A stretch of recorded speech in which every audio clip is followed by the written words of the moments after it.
Welcome to Season 5 of Public Health on Call, a podcast from the Johns Hopkins Bloomberg School of Public Health.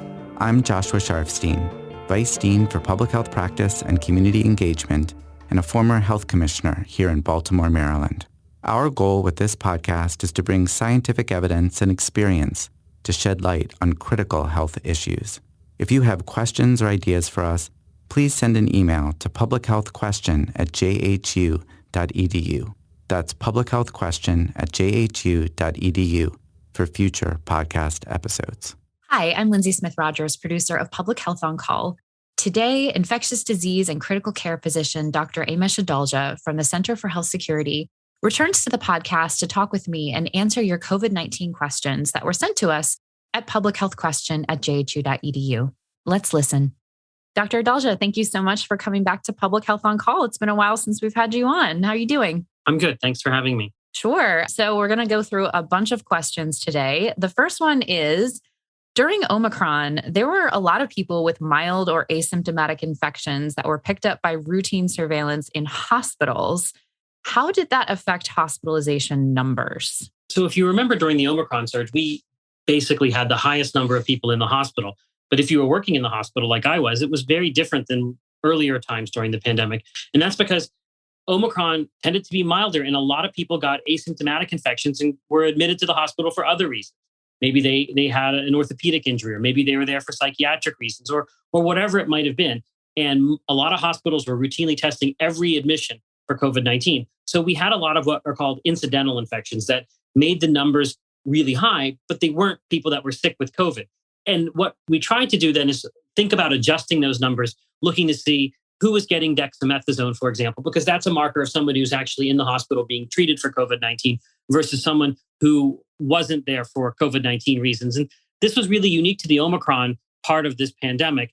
And it really was, it was difficult to make sense of all of the hospital numbers. But I think that looking at who was actually there getting dexamethasone gave a really accurate portrayal of what was happening in terms of hospitalizations for COVID versus hospitalizations where COVID was incidental. So I do want to dig into that just a little bit and say that, even someone who was there, say for, a terribly broken leg and they had to be hospitalized for that broken leg and they tested positive for COVID, wouldn't they require some of the same resources such as like isolation or having to have staff don PPE as a person who's hospitalized for COVID? Exactly. So even if they were there incidentally, that was great because they weren't sick with COVID, but that still put a burden on hospitals because they had to make sure that that person was in a single occupancy room, that they were in airborne isolation or whatever isolation the hospital was using, and that the staff that were dealing with them had to use the full personal protective equipment for a COVID patient. So in that sense, the hospital's response was the same. It's just that those patients were lucky and they didn't have disease from COVID, but they were there with COVID, and it did put a burden on hospitals to take care of them because they had to treat them as an infectious threat, and they were. So what you're saying is that when community transmission is still high in a certain area, even if people aren't getting seriously ill with COVID, it still creates a burden on hospitals. Right. If people are getting admitted and they test positive for COVID, the hospital still has to act on that information. Even if they don't have to put that patient on oxygen or give them dexamethasone, they still have to treat that person as an infectious agent in their hospital and put them in isolation and use all the PPE and all the protocols for COVID. So while it's a less burden than somebody that's in there sick with COVID, it's still a burden. So let's talk about some of these high positivity rates that we're seeing. I mean, they're really high in some areas of the US, like Colorado and Pennsylvania are 25%. New Jersey's at 11%. What's going on here? Percent positivity is a hard number to actually use at this stage of the pandemic because what we know is that most people are testing themselves at home, and those home tests are not being captured by the data. So when you think about that percent positivity, that's coming from laboratory or healthcare worker administered tests. So those are people who are sick enough that they want to go get tested formally. So it's obviously going to skew the percent positivity. So at this point in the pandemic, with the ubiquitous availability of home tests, I don't think percent positivity is a really good metric to even be following. It made sense in the early days of the pandemic, but now because we thankfully have home tests, that number really doesn't make much of a big dent because it really is something that's impossible to interpret because we don't have the proper denominator. Well, let's talk about those home tests. There are some anecdotal reports of people who are having symptoms and testing negative and then getting better and getting positive on home tests. How accurate are these rapid tests at home? you first have to take a step back and ask, what question am I asking this test to answer for me? And there's two questions you could be asking. The one question could be, what am I sick with? And the other question could be, do I have an asymptomatic infection? Am I contagious to other people? So let's start with the first one. When you're thinking you're sick with something, you do a test, and it could be negative or positive, an antigen test. If it's negative, it doesn't tell you what you're sick with. It just tells you don't have enough contagious amount of COVID in your nose to infect somebody else. But you still have to figure out the answer to that question. And it might be, maybe I need a more sensitive COVID test. Maybe I have influenza. Maybe I have some other respiratory virus. Maybe I have strep throat. So you can't stop with an antigen test if it's negative and you're sick. For asymptomatic screening, because you're going to a party and they want everybody tested, that test is really useful because it tells you, I don't have contagious amount of virus in my nose. So it's not necessarily about the accuracy or the inaccuracy of the test. It's more about what question you're asking and how to use the test optimally. And if you're sick, you can't stop with a negative antigen test because it could be that your symptoms are being driven, for example, by your immune system. And there's not enough virus there to turn the test positive, but you do have COVID. And maybe a couple of days later, you will test positive once the virus gets to a higher level. And the symptoms that you're having are primarily caused by your immune system reacting and keeping the virus level low. So it's not uncommon to have this kind of positive negative issue, but it has to do with the time course of infection. And really the antigen tests are telling you, do you have infectious virus in your nose enough to infect somebody else? That's the primary purpose for what they serve. But if they're positive and you're sick, you've got your answer. I know we've gotten some questions about user error and how forgiving these at-home tests are. Do you know, is there a margin of error for these? It's hard to actually pin that down. But when they got emergency use authorization for home use, there were studies and tests done to see how well the average layperson could do those tests.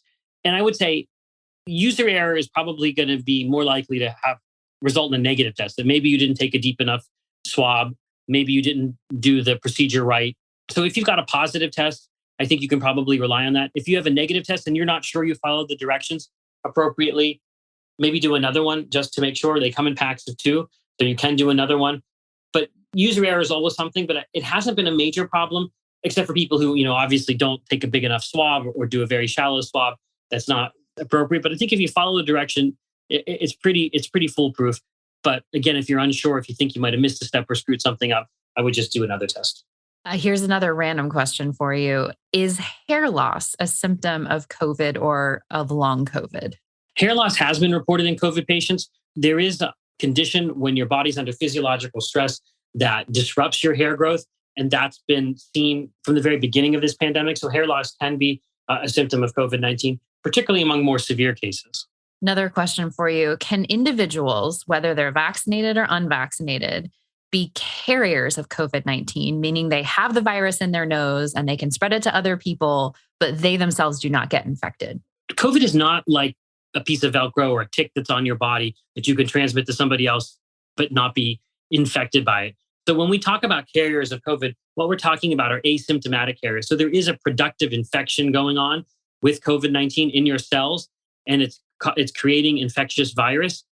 And maybe you don't have symptoms. That's what we mean by a carrier, not like the very literal thing that you're actually just carrying it. I mean, technically, yes, you could have COVID on your fingers because you put your hand in a petri dish with COVID or something and put that on somebody else and not be infected. That could be a way to be a carrier. But if you've got COVID in your nose, it's actually a productive infection and you're just not having symptoms. It's interesting there that you said you put your hands in a petri dish, not like on a doorknob in a shopping market, for example. So, can you talk about why you use that specific example? We don't see much surface transmission of COVID-19 from person to person from inanimate objects. It can occur, but it's not a major way that the virus spreads. So I was saying, if you put your hand in something that has pure culture of COVID, so you know that it's on your hand, and then you put it in someone else's nose, that would be technically what, that's the concept that the questioner was trying to kind of evoke. But that doesn't happen when it's in your nose, because when the virus is in your nose, it has the receptors there and it starts a productive infection. But if you are physically carrying it in a physical form on a place where there's no receptors like your skin, because you put your hand in something, that would be one way to do it. But that's not really a common or a realistic way of transmission. But there are asymptomatic transmitters, and those are people who do have infection, just don't get symptoms. Yeah, in general, we don't advise that people stick their hands in pure cultured COVID and put them in other people's noses. That's not a great idea. Right. As a thought experiment. We're there with you. Okay, last question. Anecdotally, a lot of people got sick this year for the first time in several years with colds, RSV. What's going on here? Are our immune systems more naive after 2 years of staying at home? Or have you seen, as a physician, have you seen more of this? I've definitely seen an upsurge, even influenza cases late in the season in April. And there's two things at play. One is that a lot of the social distancing that was in place for COVID-19 kept these respiratory viruses at bay, because if you weren't interacting, not only were you not spreading COVID-19, you weren't spreading all of these other respiratory viruses. Now people are interacting again. So those viruses have the opportunity to spread in a way that they didn't during the height of social distancing and mask wearing and hand washing. The other thing is yes, our immune systems are used to being hit with these respiratory viruses on a regular basis, especially if you have children who go to daycare, for example, or go to school. They bring home these viruses all the time. But there's been an absence of them for 2 years.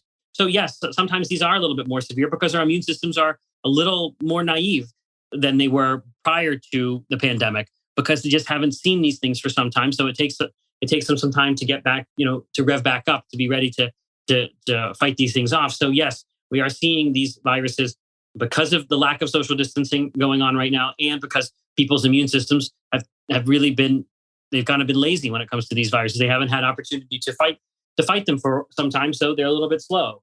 Any advice for people who maybe don't want to get sick or have enjoyed not being sick over the last couple of years? Well, I think it's the bread and butter stuff. Wash your hands, stay away from sick people. If you see people coughing, sneezing, go the other way. And remember, if you're uncomfortable in high-risk situations, masks and social distancing work. We saw that they do work. It's not for everybody, and it's probably not sustainable for a long period of time, but those types of interventions do keep you from getting sick. But the biggest thing is washing your hands. And if you're sick yourself, stay home and not contributing to other people getting sick with these colds and flus. Dr. Adalja, thank you so much for joining us. Thanks for having me. Public Health On Call is produced by Joshua Sharfstein, Lindsay Smith-Rogers, and Stephanie Desmond. Audio production by Niall Owen McClusker, Matthew Martin, Spencer Greer, and Holly Cardinal, with support from Chip Hickey. Distribution by Nick Moran. Production support from Catherine Ricardo. Social media support from Grace Holz Fernandez. Thank you for listening.